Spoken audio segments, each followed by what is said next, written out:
계속해서 마태복음 말씀을 저희가 함께 읽어 나아가고 있는데요. 오늘 말씀해 보니까요. 오늘 우리가 함께 읽은 말씀 속에 보니까 세례 요한의 제자들이 예수님을 찾아와서 질문을 던졌다라고 나오고 있습니다. 어찌하여 당신의 제자들은 금식하지 않습니까? 라는 질문을 던지게 됩니다. 오히려 이 질문은요, 제가 이렇게 계속 묵상하다 보니까 그런 생각이 들었습니다. 좀 더 솔직한 질문으로 바꾸면은 왜 당신들은 그렇게 떠들썩하게 먹고 마시면서 즐기고 있습니까?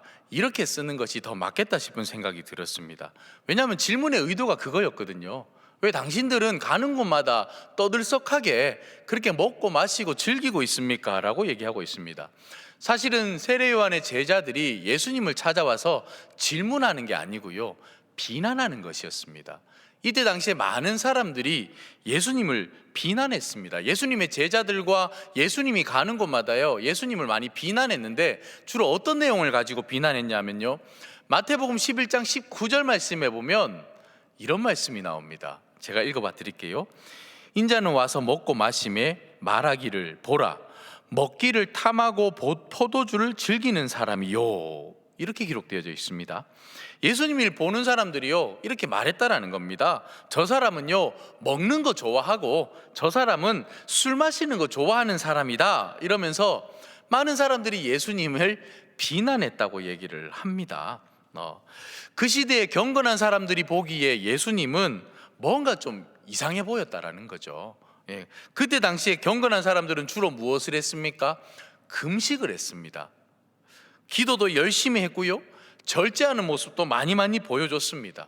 여기에 반해서 예수님은 가는 곳마다 먹고 마시고 사람들과 어울려가면서 즐겁게 막 누리는 것처럼 그렇게 보였다라는 겁니다. 그러니까 사람들이 예수님을 가리켜서, 흔히 경건하다고 얘기하는 바리새인과 같은 사람들이 예수님을 가리켜서 뭐라고 얘기했냐면, 저자는 먹기를 탐하고 포도주를 즐기는 사람이 아닌가라면서 예수님을 비난하고 비판했다라는 겁니다. 세례 요한의 제자들이요, 그래서 오늘 본문에서 이 질문을 던지고 있는 겁니다. 아니, 정확히 얘기하자면 질문이라기보다는 비난하고 있는 겁니다. 오늘 본문에서 비난하는 장면인데요, 잘 보십시오. 왜 금식하지 않습니까? 라고 질문을 던지는 게 아니고요, 뭐라고 기록되어져 있습니까? 어찌하여 금식하지 아니하나이까? 라고 성경 본문에 기록되어져 있다는 겁니다. 금식하지 않는 예수님의 일행이 그들의 보기에는 너무너무 못마땅했다라는 겁니다.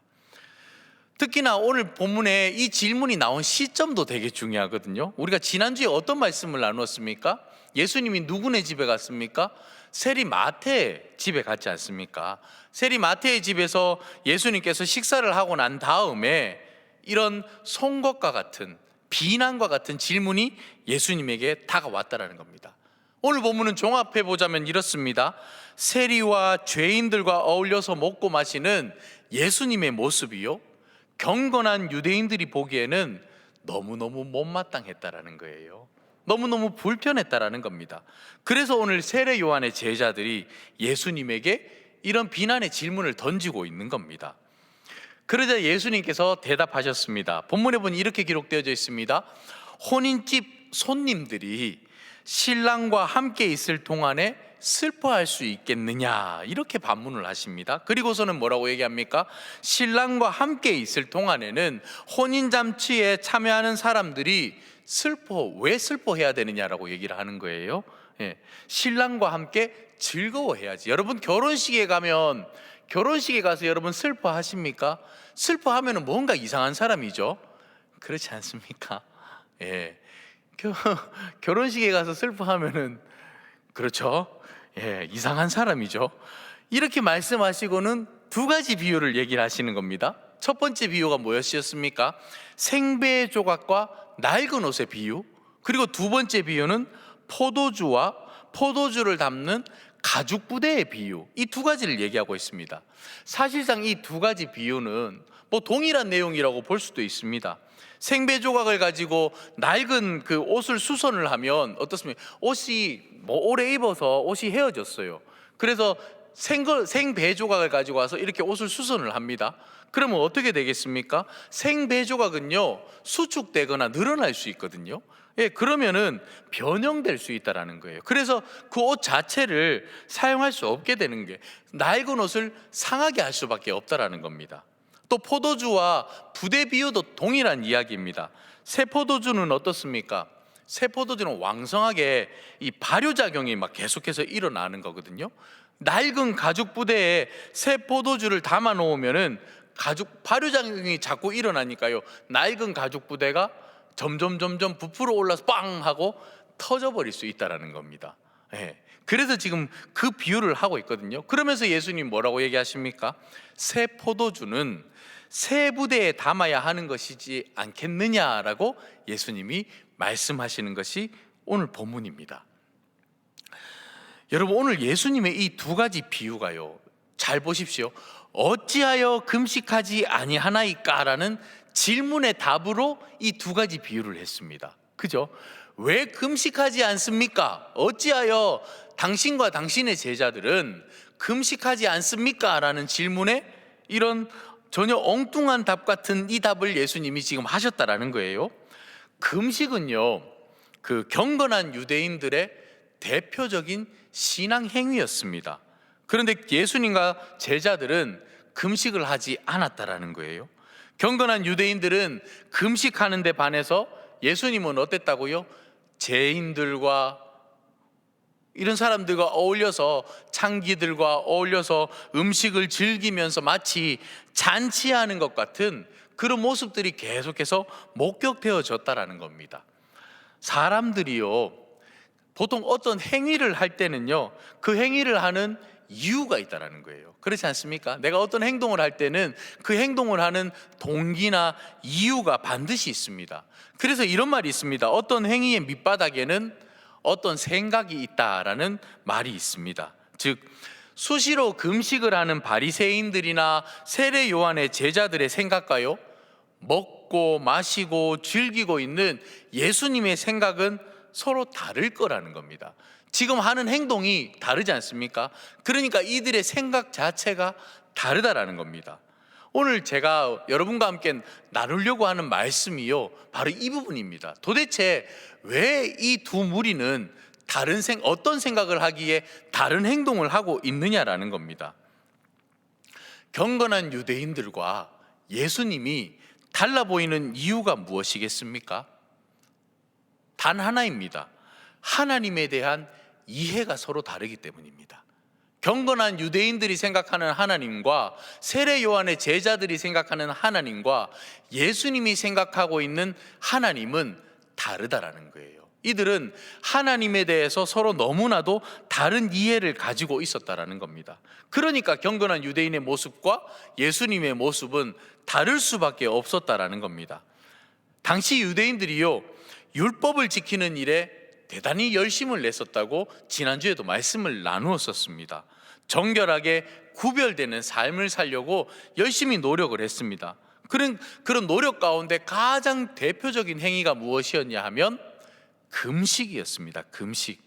이렇게 철저하게 율법을 지키고 스스로 금식을 반복하는 이 행위의 밑바닥에는 어떤 생각이 있었겠습니까? 유대인들은 어떤 생각을 가지고 있었기 때문에 율법을 지키려고 노력을 했고 금식을 하려고 애를 썼다라는 겁니까? 하나님은 의로운 사람을 기뻐하신다라는 생각이 그들 마음 가운데 있었다라는 거예요. 하나님은 의로운 사람을 기뻐하신다라는 생각이 마음 가운데 있었으니까 그들은 스스로가 의로워지려고 계속해서 노력을 했다라는 겁니다. 의로운 사람이 되려고 노력을 했다라는 거예요. 의로운 사람이 될 수 있는 방법이 그들이 생각해 보니까 금식하는 것이었다라는 겁니다. 율법을 잘 지키는 것이었다라는 겁니다. 하나님은 경건하고 의롭고 온전한 사람을 기뻐하시는 그런 하나님이야, 이게 그들의 믿음이었다라는 겁니다. 여러분, 이 얘기가 맞는 말입니까? 틀린 말입니까? 제가 너무 어려운 질문을 던졌습니까? 이 얘기가 맞는 말입니까? 틀린 말? 경건한 사람을 하나님은 좋아하십니다. 의로운 사람을 하나님은 좋아하십니다. 온전한 사람을 하나님은 좋아하십니다. 맞는 얘기입니까? 틀린 얘기입니까? 우리가 생각하는 것과 똑같지 않습니까? 그죠?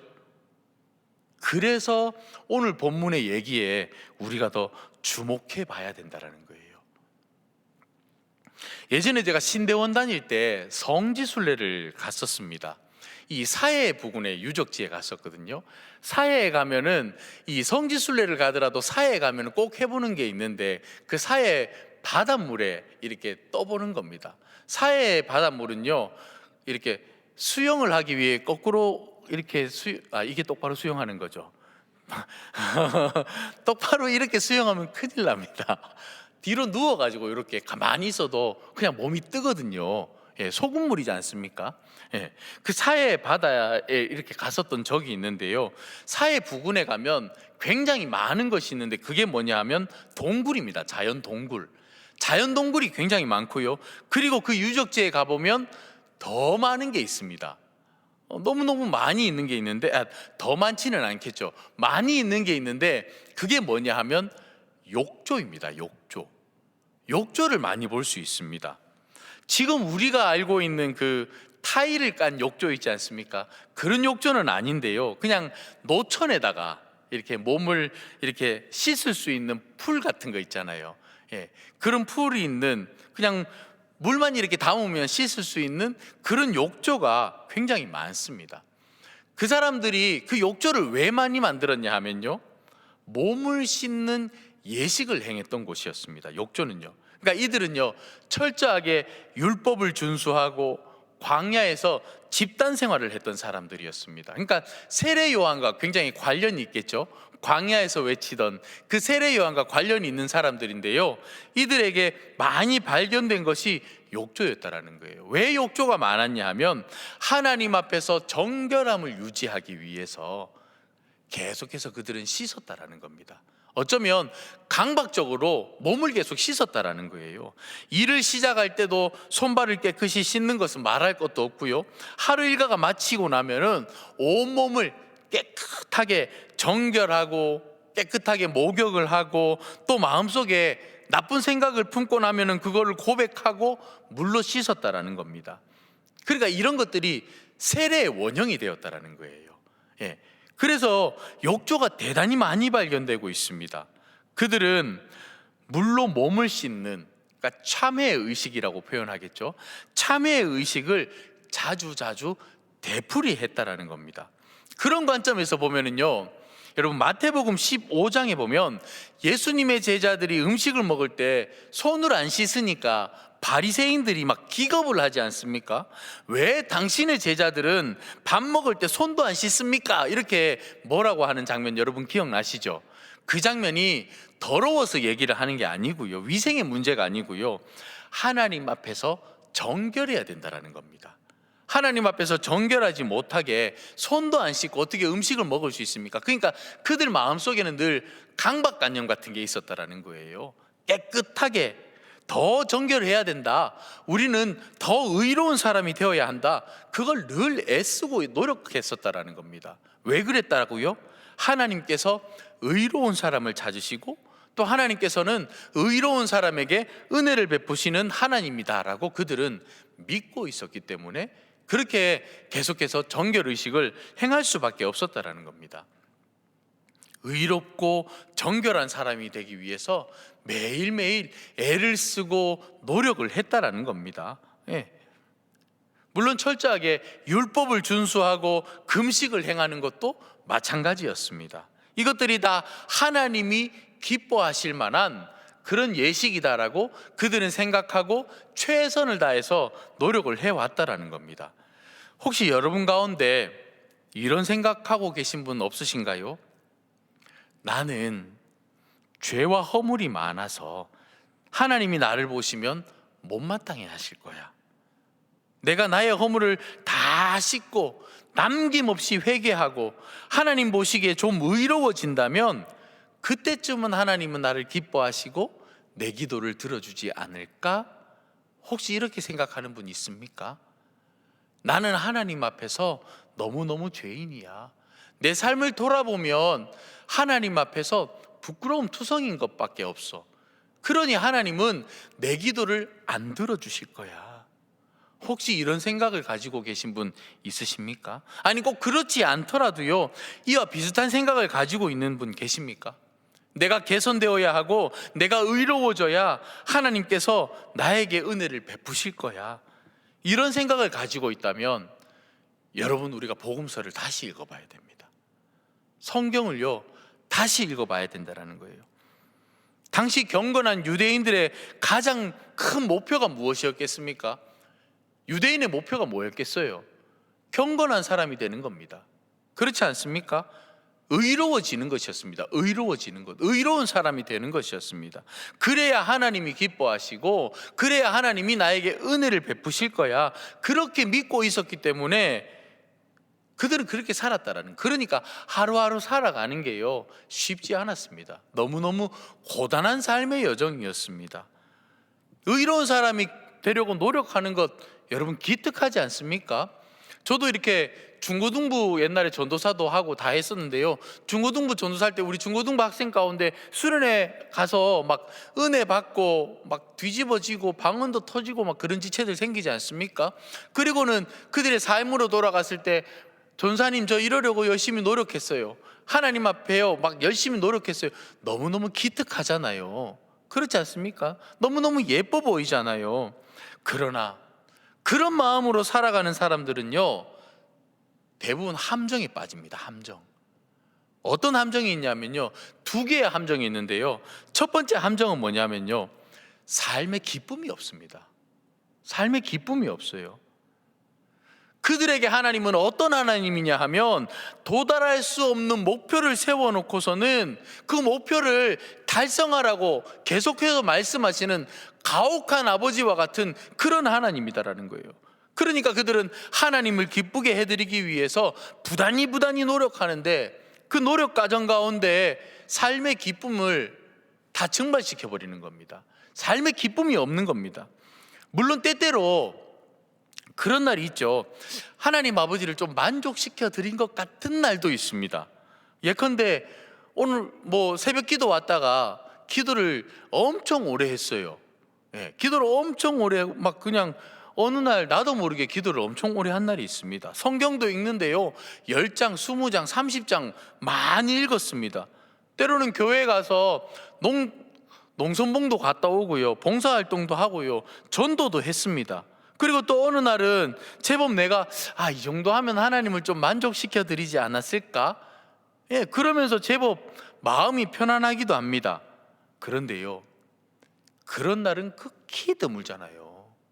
그렇지 않은 너무나도 많은 날 동안 우리는 늘 마음 가운데 무엇을 가지고 살아가냐 하면 부채감을 가지고 살아가요. 부채가 뭡니까?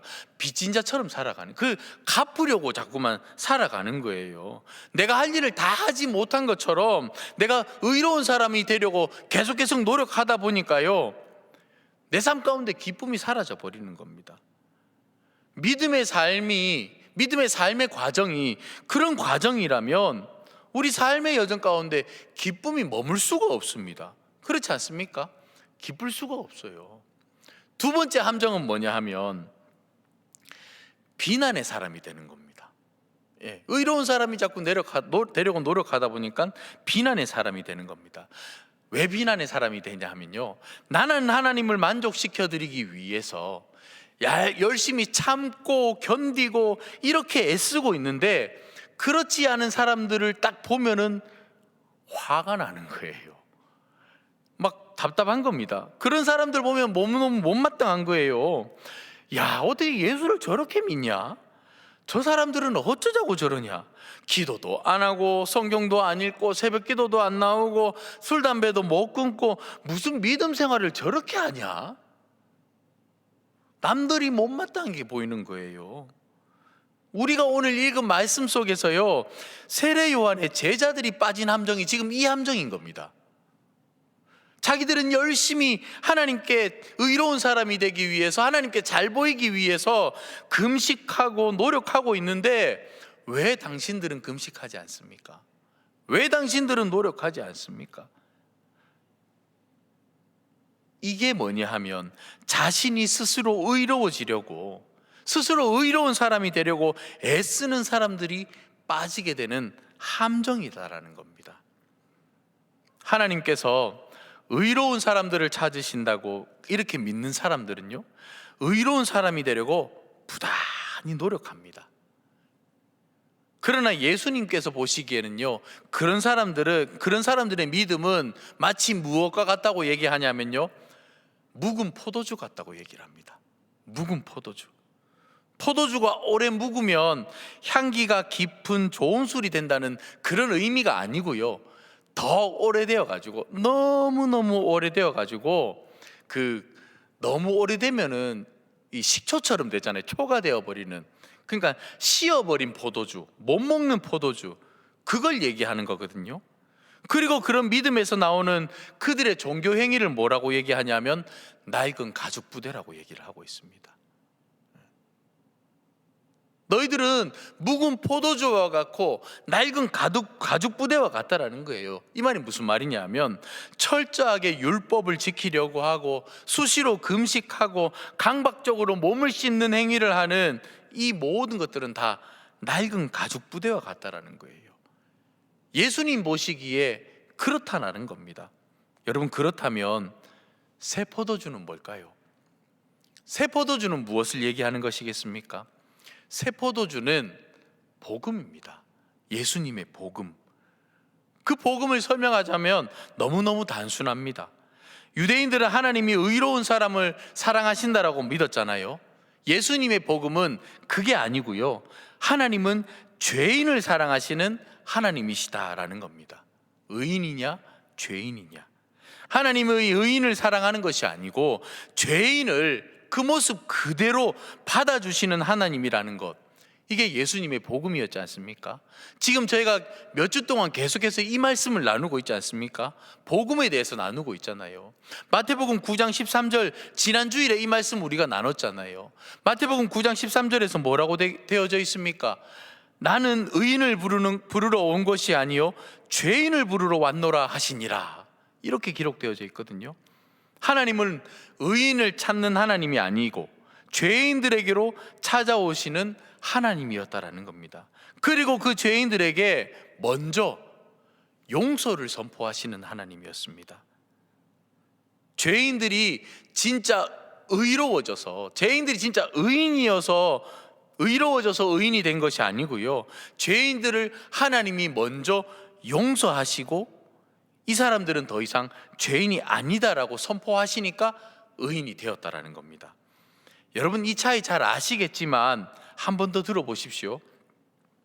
우리가, 지금부터 중요합니다, 우리가 의로워져서 의인이 된 게 아니고요, 우리는 다 죄인입니다. 죄인인데 하나님께서 나는 너를 의롭다고 인정해 줄 거야 라고 하셔서 그때부터 우리가 의로워지는 겁니다. 그러니까 하나님의 용서의 선포가 먼저라는 거예요. 용서가 먼저라는 겁니다. 하나님의 용서로 의인이 되었다라는 것, 이것이 예수님의 복음이었다라는 겁니다. 이것 때문에 우리가 십자가 믿는 거지 않습니까? 이것 때문에 우리가 십자가 앞으로 나오는 거지 않습니까? 예수님의 말씀을 들었던 많은 사람들이 이 말씀 때문에 자유를 얻었고 해방을 얻었지 않습니까?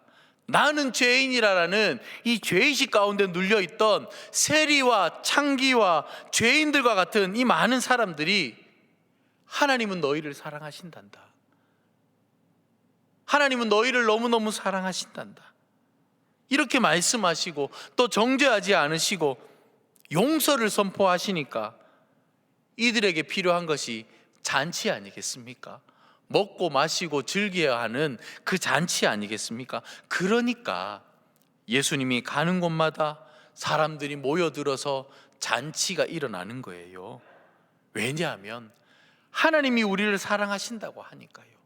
하나님이 우리를 용서하신다고 하니까요. 잔치 베풀 일이지 않습니까?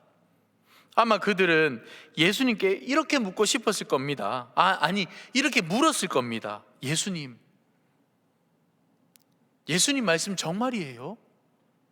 예수님이 지금 하신 말씀이요, 그거 정말인가요? 하나님이 정말 우리 사랑하시는 거 맞습니까? 우리는요, 율법도 잘 안 지켰습니다. 안식일도 잘 안 지켰습니다. 금식도 안 했습니다. 그래도 하나님이 정말 우리 사랑하시나요? 우리는 죄인인데요, 세리인데요, 창기인데요. 그래도 하나님이 정말 우리 사랑하시나요? 아마 이렇게 안 물었겠습니까? 그러니까 예수님의 말씀이 그들의 영혼을 해방시킨 겁니다. 그러니 잔치가 베풀어질 수밖에 없다라는 거예요.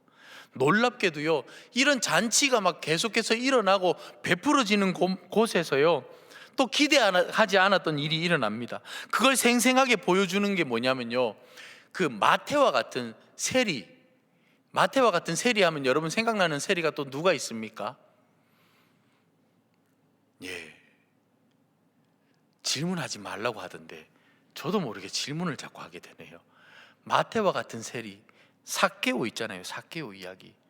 누가복음 19장에 보면 세리 삭개오가 예수님을 만나러 가지 않습니까? 예수님을 보고 싶은데 볼 수 없으니까 어디로 올라갑니까? 뽕나무 위에 올라가잖아요. 예수님이 삭개오를 보고는 삭개오의 마음을 아시잖아요. 그리고는 예수님이 내가 오늘 너의 집에 가겠다라고 말씀하시잖아요. 세리의 집에 예수님이 직접 가겠다라고 얘기하시니까요, 삭개오가 너무너무 기뻐가지고 내려와서 예수님을 집으로 영접합니다. 그리고는 함께 말씀을 나누고 식사를 하다가 삭개오가 그 자리에서 폭탄 선언을 해버립니다. 어떤 폭탄 선언을 합니까? 내가 지금까지 모아온 재산의 절반을 가난한 사람들에게 나누어 주겠습니다. 내가 지금까지 남의 것을 불의하게 빼앗은 것이 있다면 4배로 갚아주겠습니다. 이런 얘기하는 거지 않습니까? 완전히 사람이 달라져 버렸습니다. 여러분, 이런 변화가요, 어떻게 일어났는가 하면 예수님께서 삭개오 집에 들어가셔서 하나님은 너를 사랑하신다, 이 복음의 소식을 전해줬을 때 삭개오의 마음에 변화가 일어난 겁니다. 잘 보십시오.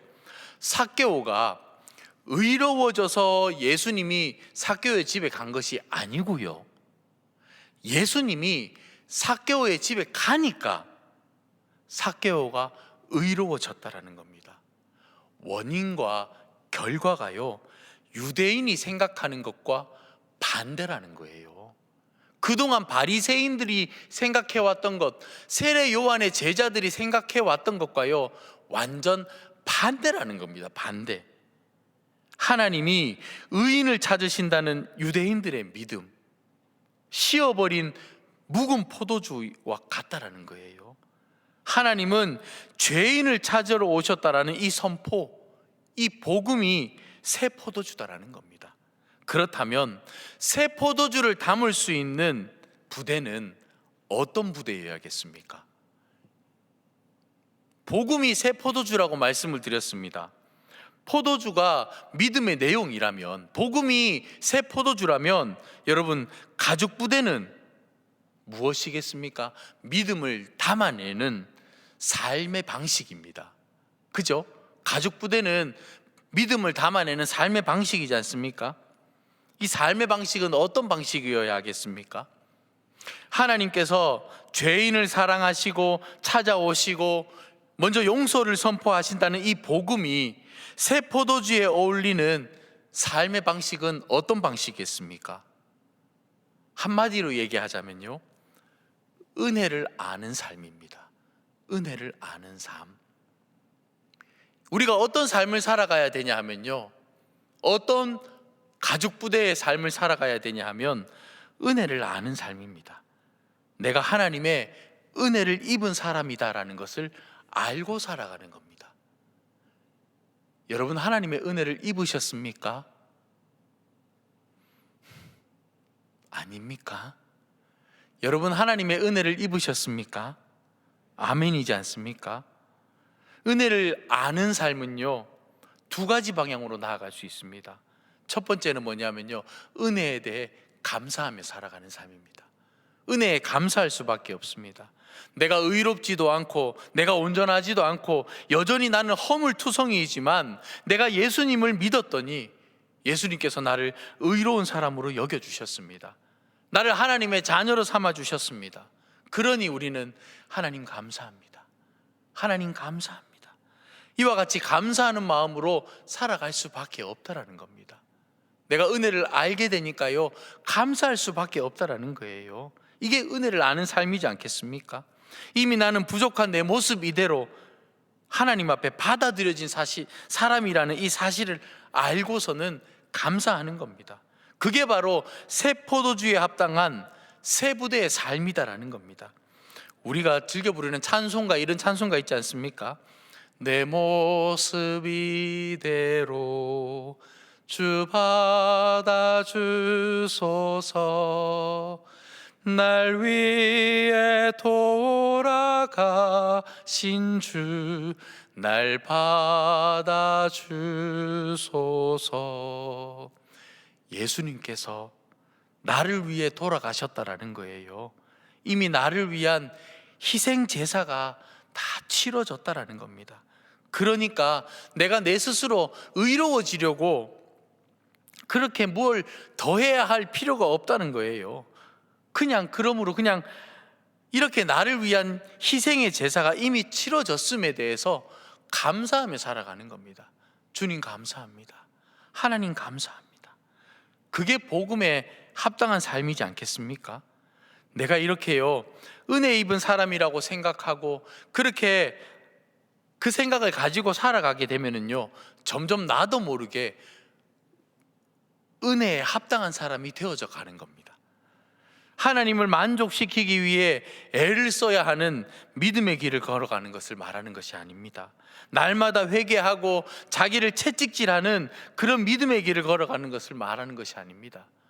내 모습 이대로 하나님께서 받아들여 주셨음에 감사하며 또 감사하고 또 감사하며 그렇게 살아가는 그 영혼은요, 자연스럽게 영혼이 점점 성장해 갈 수밖에 없다라는 겁니다. 그러니 우리는 은혜에 대해 깊이 감사하면 감사할수록 내 삶 가운데 은혜의 향기가 스며들어서 그렇게 은혜의 향기를 바라는 삶을 살 수밖에 없다라는 겁니다. 그리고 두 번째로는요, 우리가 생각해 볼 수 있는 이 세 부대의 삶은 뭐냐면요, 함부로 말하고 판단하지 않는 삶입니다. 왜 그렇습니까? 나도 은혜 받은 사람인데, 나도 하나님의 은혜를 입어서 구원에 이른 사람이기 때문에요, 내가 다른 누구를 함부로 말할 자격이 없다라는 거예요. 비판할 자격이 없다는 겁니다. 우리는 모두 은혜가 필요한 사람이구나, 다 은혜가 필요한 사람이구나, 그냥 그거 인정하며 살아가는 겁니다. 이런 마음으로 걸어가다 보면 우리는 점점 너그러워지는 사람이 될 수밖에 없습니다.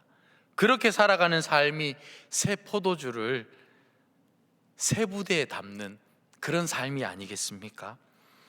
오늘 예수님께서 주신 말씀이요, 우리 모두에게 위로의 말씀이 되었으면 좋겠습니다.